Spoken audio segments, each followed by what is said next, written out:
I'm here on board at the very latest AML 60 to speak to one of the most recognised DJs worldwide.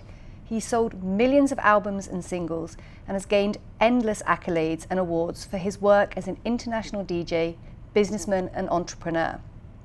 He spent the last week on board of this AML 60 enjoying some time at sea, and I'm here to see what he has to say for our Finest Moments magazine. My passion is to use music as a universal language that brings people and cultures together to share a special moment in time.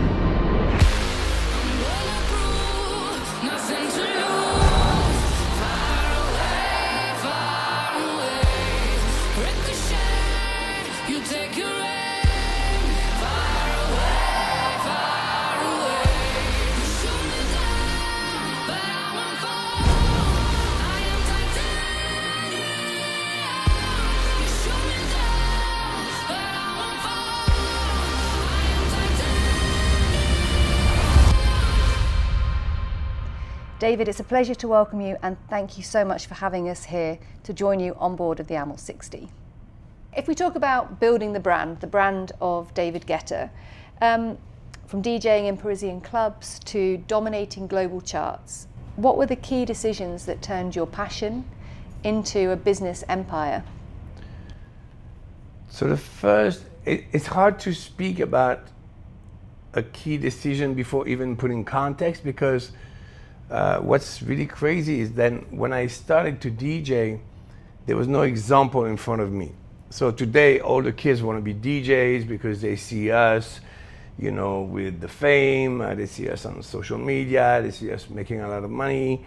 But in the time that I started, there was no money to be made. There was no example of a famous DJ. The concept didn't exist. So the first thing was to be passionate about my project.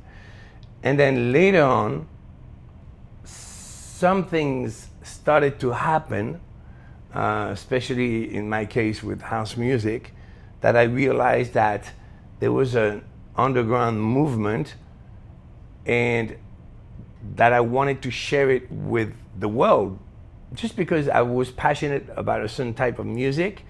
And instead of doing what everyone else in my scene was doing, which was like, we want to stay underground, we don't, you know, it's like a secret society, we're the coolest people, we're better than the others. I was like, I love this music, I want to share it with everyone. And that was a key decision. And I was, of course, very criticized for this. And then I remember being a student, and because I was scared, of course, because anytime you take a radical decision like becoming an artist, it's a huge risk because the chances to make it are very small. And I think probably every time an entrepreneur starts a company, it's also a huge risk. I didn't see myself as an entrepreneur at the time, even though I was, but I didn't realize it. And I made the decision to stop university on year 4, I remember, because I was, the most successful club in Paris, and people were coming for me. Also, I changed the model because DJs would get a fee, and I said, give me a percentage. And then I started to make real money. So I think what this says, it's whatever, I think this applies to many different businesses in reality, because it comes from passion, then there's innovation, and then there's like a new economic model that was applied. And from that moment, things shifted, not only for me, but for many DJs. So thinking of that passion and that realization that you wanted to change things up and look at the economic structure, do you look back now and think of that one key moment where you thought, this is not just about performing, I can make this really into a business? Yeah, I remember I was married, and every weekend I was going back to my wife and I was telling her, something is happening. I'm telling you, something is happening. This culture is becoming so much bigger. And it became a joke between us, because like I would come home and she was like, something is happening, right? But I could feel it. I could feel it because I could see the reaction of the people.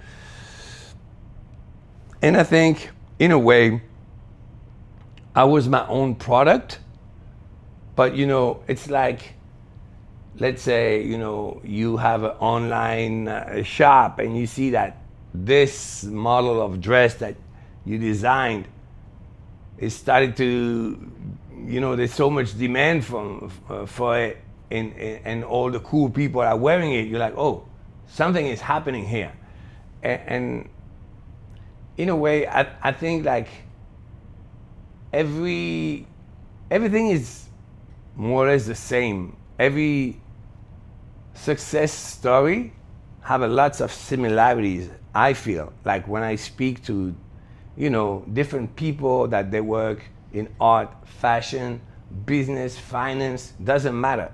There's always passion and being able to look at things outside the box and come with an approach that is new.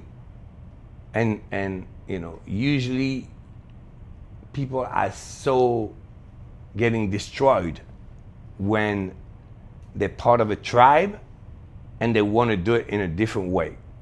And it happened to me too, multiple times in my career. It's just like people want comfort, but they also want to win. And it's not possible to win in a comfortable way. You need to be able to accept sacrifices that other people don't accept. You need to be able to accept criticism that other people are not ready to accept. And you need, of course, to have the talent to do something that is interesting. And for you, the combination, of course, of being the talent, being the inspiration, being the person driving the change, how do you then look after yourself as the brand? How do you safeguard your own success in that way? I'm a little bit different in my industry because I feel like I'm a very normal person, even though my life is absolutely not normal. But I really see what I do as my passion, my job. So my passion is to make music and is to DJ. And this fame thing is really like a job. So when I'm out of stage, that's it. I don't see myself as famous anymore. I turn it off and I don't really care.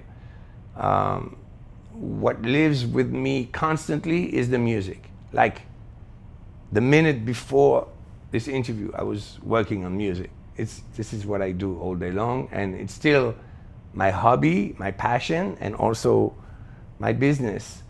And I think this is the biggest blessing in life, when you do something as a job that you're passionate about, then it doesn't feel like work.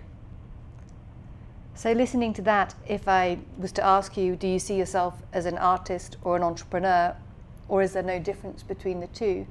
I guess you're still an artist. I'm an artist, and I'm also an entrepreneur, because my business became like it's a real company with employees, and it generates money. So yeah, I'm an entrepreneur too.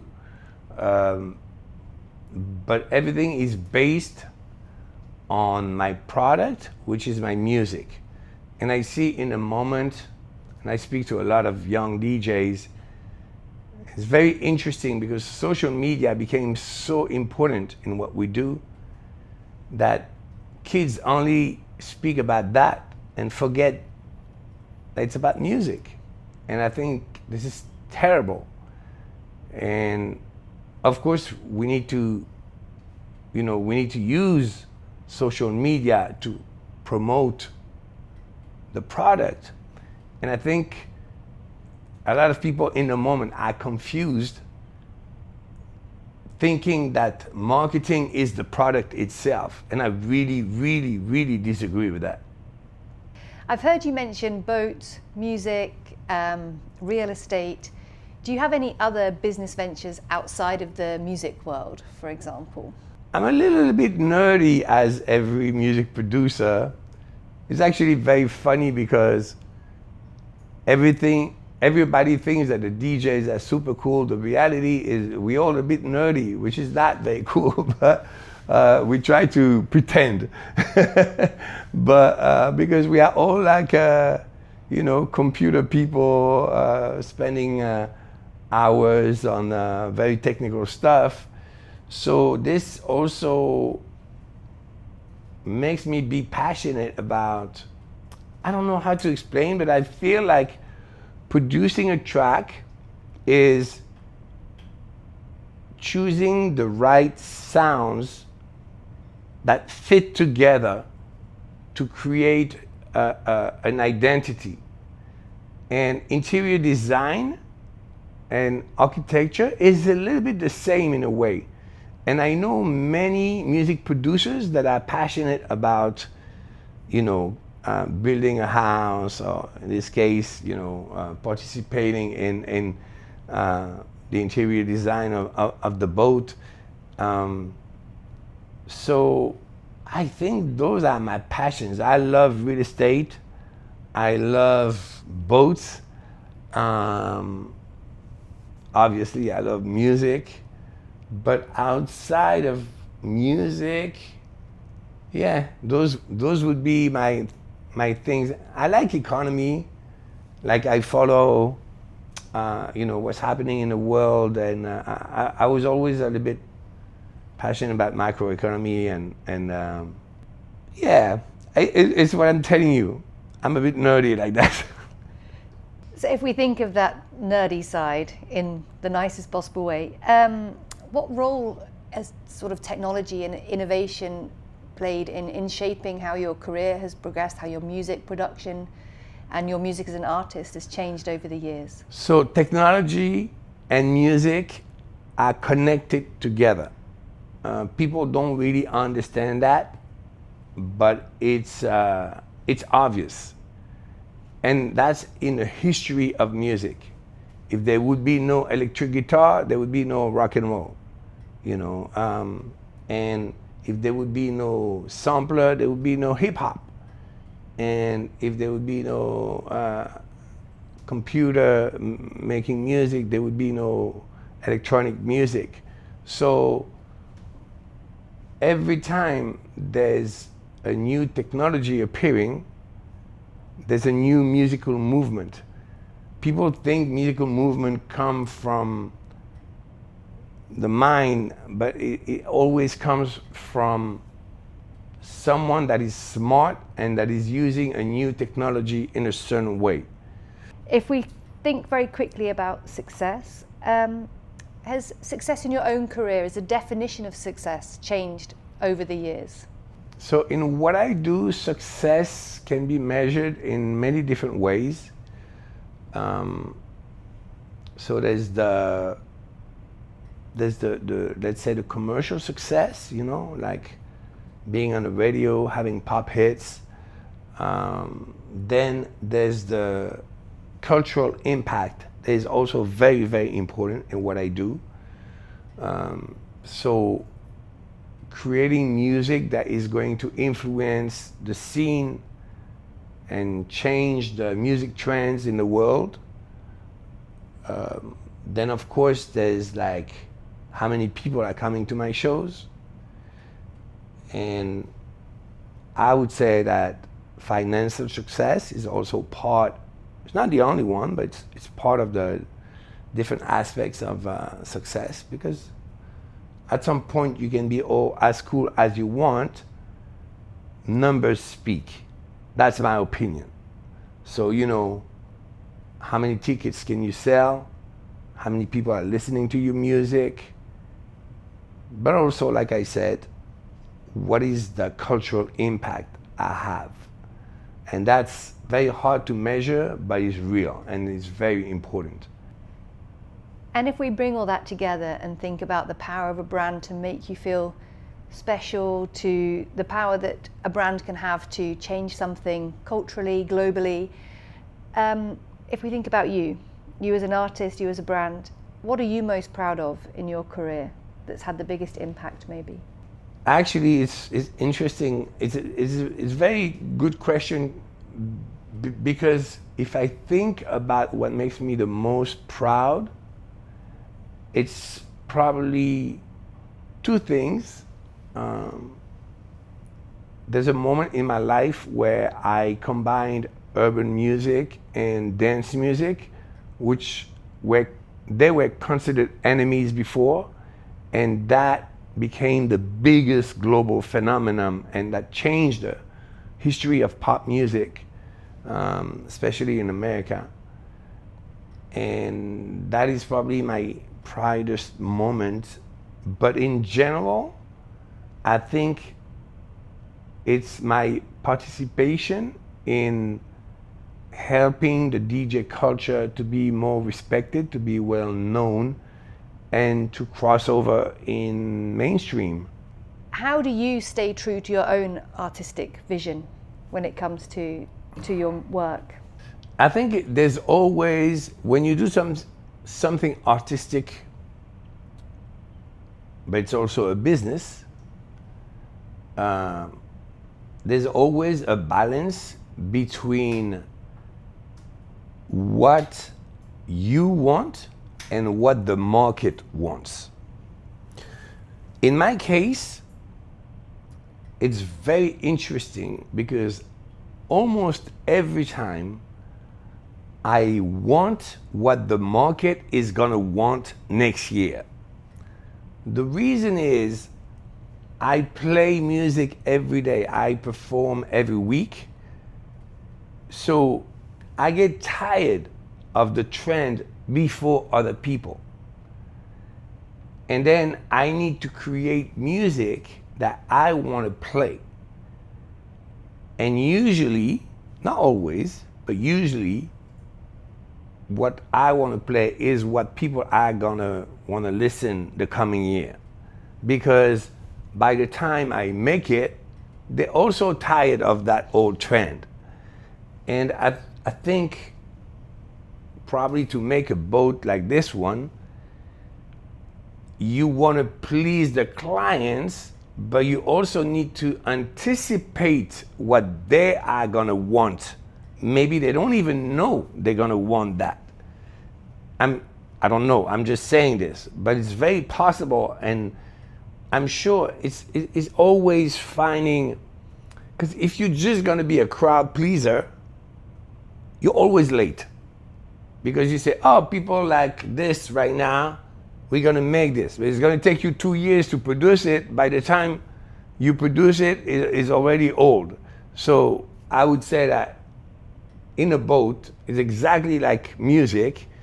You need to have the experience to understand the needs of the people in terms of speed, of comfort, of service, and that's, you know, spending time on this boat, I'm like, okay, these people, they have experience. You know, like there's, I don't see service. Why? Because you have an area where service can, the staff can circulate without me even seeing it, which is incredible. So you have perfect service, but without seeing someone. So you feel intimate, but still with good service. You know, like so many details like this makes me understand that, you know, there's experience behind it. But at the same time, like I was saying, the example of those huge windows everywhere, of big spaces, very open spaces, the type of materials that is being used, this is what's hot right now. But you made the boat 3 years ago, so you had to anticipate. And I think this is the challenge of any creator, is like, how do I serve the people but anticipate their needs, not only follow. And if we look at the next generation of artists, musicians, DJs coming through, what is it that you'd want to pay forward? What advice would you want to make sure the next generation pick up on? Well, I'm doing this every day because my son is starting to DJ now. So it's like a constant training from morning to night. And I'm telling him exactly that. I'm telling him, because of course, when you're young, you're so obsessed with being cool. I was like this too, which is very important, because you know, you need to create your own little tribe. But at the same time,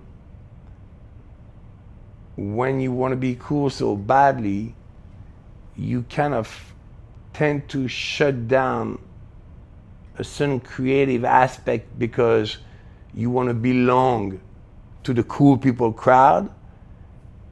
And to be really successful, what I'm telling him is that you need to let go of this and create your own music, create your own path without obeying the formats of what's considered cool. So this is what I would advise to any DJ that is starting, is that at some point you copy people because you want to learn how it's done, and that's a great way to do it. But if you want to be successful, you need to find your sound.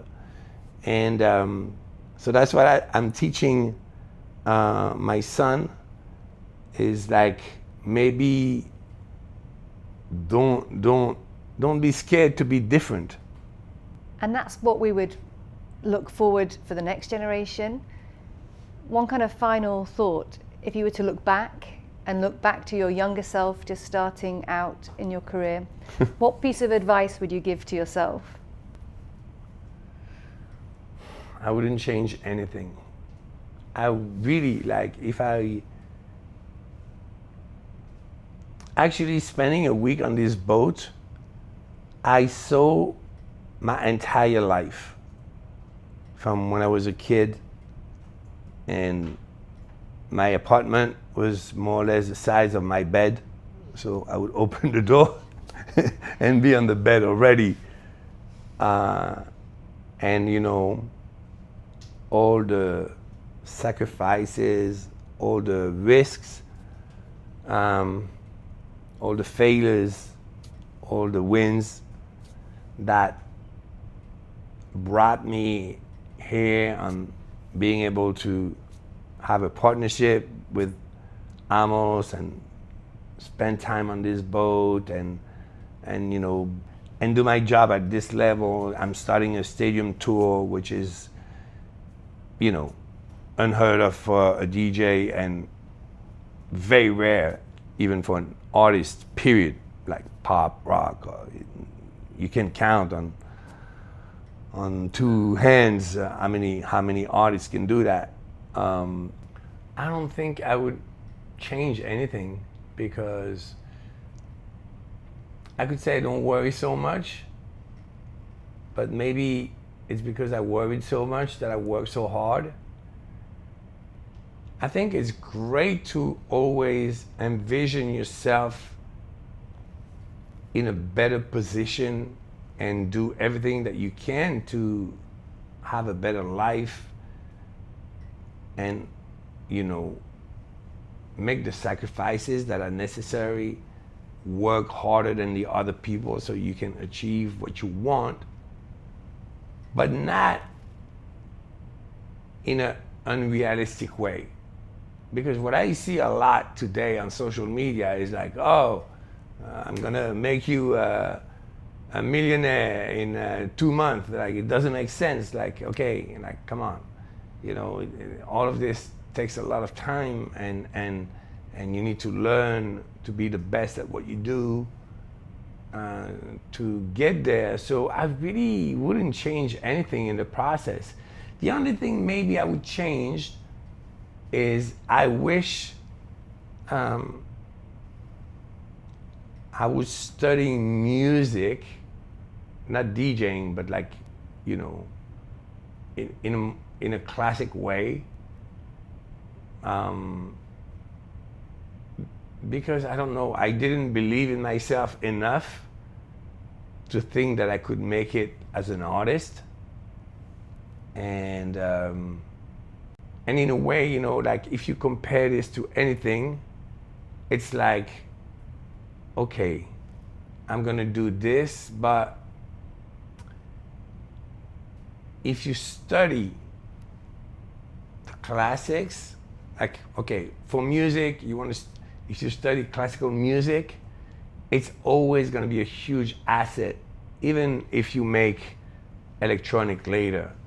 And I think, you know, if you study, if you want to do, I don't know, you want to be an entrepreneur, it's still good to go to university. Not necessarily that you're going to use what they teach you, but you're going to learn how to analyze and, you know, problem solving. Be able to look at a situation and be like, okay, what is the situation? Point A, point B, point C. And having this type of spirit is so important in life. And a lot of people that are self-made, they have an incredible energy, which is my case. Like people are always like, how are you not exhausted? Like I'm dead. They're with me for 2 days and they're like, I can't anymore. So I think everyone self-made has that special drive that is superior to other people. But, you know, maybe I wish I've studied even more. That's the only thing. But for the rest, I really think that my journey was perfect, including my failures. Thank you. That's a very inspirational answer, which I'm sure a lot of people are going to be very happy to hear as well.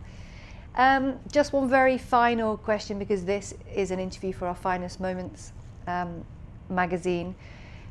If you were to think about your perfect AML 60 day that would create your best memories, your finest moments at sea, how would it look like? My day yesterday was quite perfect. Like I told you, I invited my team and their family. We've been working together for 25 years. So I invited their wives, and we were all together celebrating a big success that we just had. We left to sea together.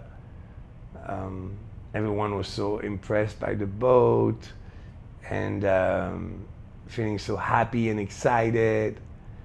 And then, I don't know, just sharing. I think in life, sharing is so important to be happy. So sharing that experience with my friends. Then we had lunch, which was unbelievable. It was perfect. We went to swim, and my son was driving the tender and used the jet skis and all the toys. And my baby was, we have like something that we put in the front of the boat that is a little bit like a very shallow swimming pool. So my baby was playing there. I don't know, it was just really the perfect day. I trained at the gym with my son after swimming. We tried the sauna, and we had dinner again with all the friends, and then we went, home. My friends, they they also have families, so they went back home, and we slept in the sea. It was really perfect. Amazing. Thank you very much. Thank you for all of your input and your honest answers. They were truly inspirational for us all to hear, so thank you. Thank you. Thank you.